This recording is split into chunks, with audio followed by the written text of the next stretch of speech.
पत्नी बोली, सुनो, मैं मायके जा रही हूँ, वहां मुझे 1 हफ्ता भी लग सकता है, फिर भी कोशिश करूंगी 3 दिन में लौट आऊं।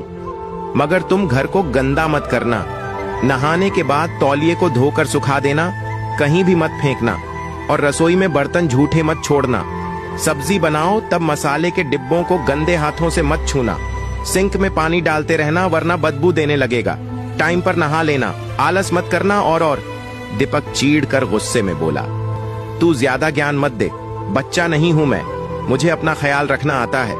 पति के कड़वे शब्द सुनकर भी वह चुप रही, क्योंकि माँ ने कहा था कि बिछड़ते वक्त कभी भी झगड़ा नहीं करना चाहिए। इसीलिए वह प्यार से बोली, मैं जानती हूं मेरे बिना आप कुछ भी नहीं कर पाओगे, न टाइम पर खा पाओगे, न टाइम पर नहाओगे, सब कुछ कहकर करवाना पड़ता है, इसलिए अपना ख्याल रखना, उज्जवल फिजूल मत खा लेना।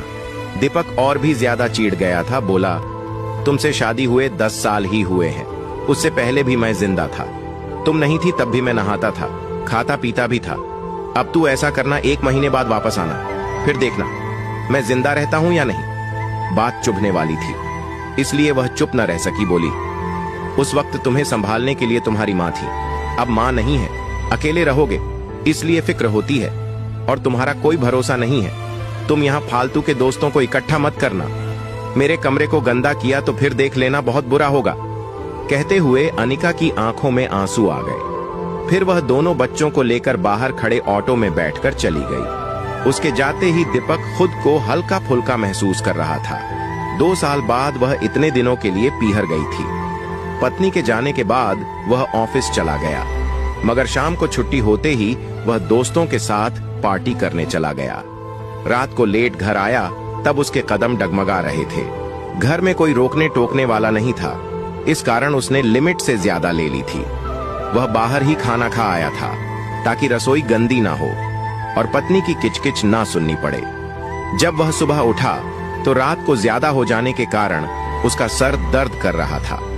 हिम्मत टूटी हुई थी, इस कारण उसने ऑफिस से छुट्टी ले ली, मगर सुबह के 10 बजे तक सर दर्द ठीक नहीं हुआ तो वह ठेके पर गया और एक हाफ ले आया। 2 पैग लगाए तब जाकर सर दर्द में आराम मिला। अनिका उसे महीने में 1 बार से ज्यादा पार्टी नहीं करने देती थी, मगर अब वह घर में अकेला था। सर दर्द के बहाने 2 पैग लेने के बाद वह दिन में ही शुरू हो गया। भूख लगी तब बाहर से अंडे ले आया, रसोई में जाकर अंडों को उबाला। उस रसोई के जहां अंडे मांस ले जाना सख्त मना था। अगर अनिका घर में होती तो उसकी क्या मजाल थी जो अंडे घर में भी ले आता। अब पैक की चुस्की के साथ उबले हुए अंडे की ठूम उसके पास थी। आनंद लेते हुए उसने हाफ खत्म किया और सो गया। शाम को उठा तब फिर से सर दर्द कर रहा था। वह जैसे तैसे नहाया। इतने में 3 दोस्त उसके घर आ गए। फिर घर में ही पार्टी का प्रोग्राम बना, मीट बना, दारू का दौर चला। उसे पता ही नहीं चला वो कितनी पी गया था और कब उसे नींद आई।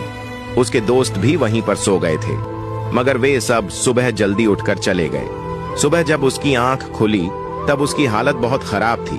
पूरा शरीर फोड़े की तरह दुख रहा था, उठने की भी हिम्मत नहीं थी। जैसे तैसे वह संडास में गया तो उसको उल्टी आने लगी थी, क्योंकि बाथरूम पूरी तरह सड़ रहा था। उसके दोस्तों ने फ्लैश भी नहीं चलाया था। उसने फ्लैश चलाया मगर फिर भी बदबू नहीं गई। जैसे तैसे वह फारिग हुआ, वापस आकर कमरे को गौर से देखा तो उसका दिमाग भना गया। झूठे बर्तन इधर उधर पड़े थे, चूस कर फेंकी गई हड्डियां आधी थाली में पड़ी थीं, बाकी की फर्श पर बिखरी हुई थी। दीवारों के भी सब्जी के धब्बे लगे हुए थे। वह रसोई में गया तो वहां भी हालात ठीक नहीं थे। पूरी रसोई अस्त व्यस्त थी। उसने फ्रिज से दूध निकाला, फिर हिम्मत करके चाय बनाई। चाय पीकर वापस कमरे में आकर सो गया। उसने सोचा था कि थोड़ी सी तबीयत ठीक होते ही पूरे घर की सफाई करेगा, मगर तबीयत ठीक होने की बजाय और ज्यादा खराब हो गई थी। शरीर बुखार से तपने लगा था। कभी कभार पार्टी शार्टी करता था, मगर 2 दिन लगातार दारू मीट ने उसका हाजमा बिगाड़ कर रख दिया था। ऐसे लग रहा था जैसे शरीर में फूड पॉइजन बन गया हो। धीरे धीरे उसकी हालत बिगड़ती जा रही थी। साथ में उसे यह भी टेंशन सता रही थी कि पूरा घर गंदा हुआ पड़ा है। अगर अचानक अनिका आ गई तो क्या होगा। जब दोपहर तक हालत में सुधार नहीं हुआ तो उसने हॉस्पिटल जाने की सोची। मगर खड़े होते ही उसे चक्कर आने लगे। ऐसे लगा अभी गिर जाएगा। वह वापस बेड पर पसर गया। आखिर में हार कर उसने पत्नी को फोन मिलाया। अनिका के फोन उठाते ही बोला, घर आ जाओ प्लीज। अनिका बोली, पागल हो क्या? परसों ही तो भाभी को डिलीवरी हुई है। यहां काम करने वाला कोई नहीं है। 1-2 दिन रुको, यहां दीदी को आ जाने दो, फिर आ जाऊंगी। दीपक की आंखों में आंसू आ गए। रूंधे गले से बोला, तब तक शायद मैं न रहूं। अचानक अनिका की घबराई हुई आवाज आई, ऐसे क्यों बोल रहे हो? क्या हुआ तुम्हें? शुभ शुभ बोलो।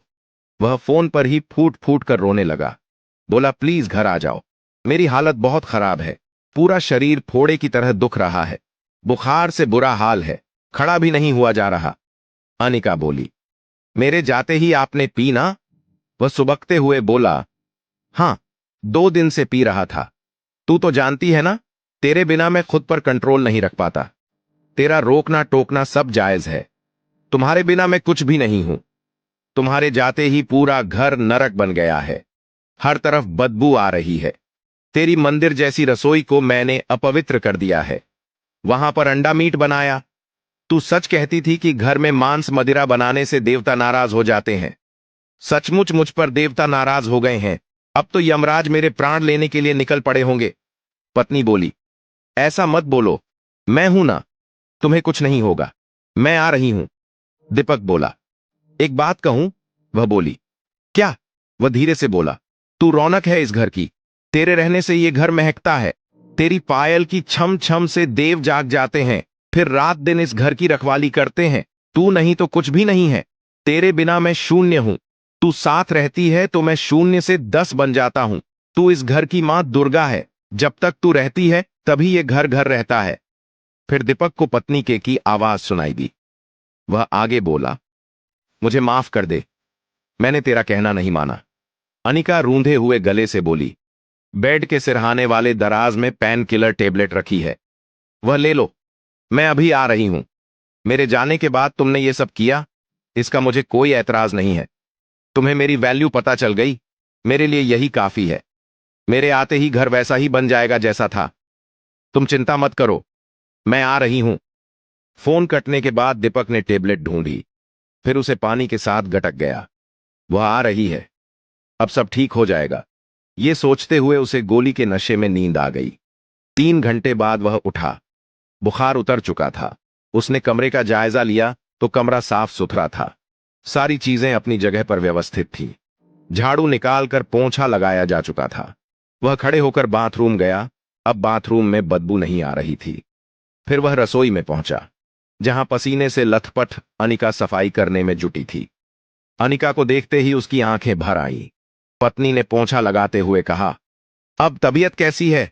वह भरे गले से बोला, तू आ गई है, इसलिए तुझे देखकर बुखार भाग गई। मैं ठीक हो गया हूं। तू तो मेरे लिए दवाई है। तू पास रहती है तो मैं बिल्कुल ठीक रहता हूं। प्लीज फिर कभी मुझे अकेला छोड़कर मत जाना। तुम्हारे बिना मुझे जीना नहीं आता। इतना सुनते ही अनिका दौड़कर उसके सीने से चिपक गई, बोली, आज मैं बहुत खुश हूं। आज तुम्हें मेरी अहमियत पता चल गई। एक औरत के लिए इससे बड़ी कोई खुशी नहीं होती। कहानी का मोरल, औरत है तो घर है। बिना औरत के हर मकान एक खंडहर है। वह अपने पसीने से सींचकर मकान को घर बनाती है।